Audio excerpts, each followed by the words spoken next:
¿Dónde estoy? ¿Qué es este lugar? ¿Por qué los árboles son cuadrados? ¿Por qué tengo un muñón cuadrado? ¿Estoy durmiendo? ¿Estoy soñando? ¿Por qué estoy en una jungla? Tantas preguntas sin respuesta.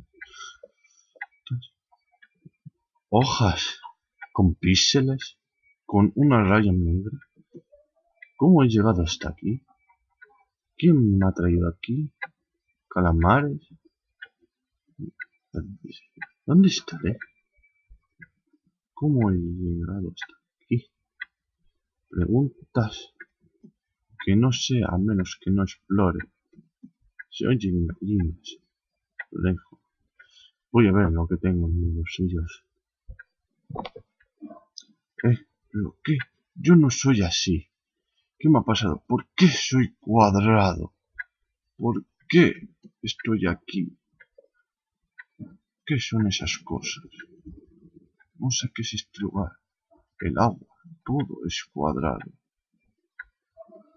Es un raro paisaje que nunca he conocido y alguien me ha secuestrado. O yo estoy teniendo una mala pesadilla. Si esto es así, espero despertarme. Un momento.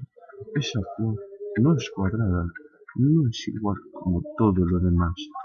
¿Por qué? Y esto tampoco, no es cuadrado, pero se ve todo pixelado.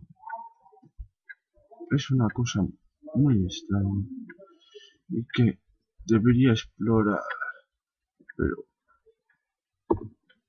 siento un mal presentimiento en esto.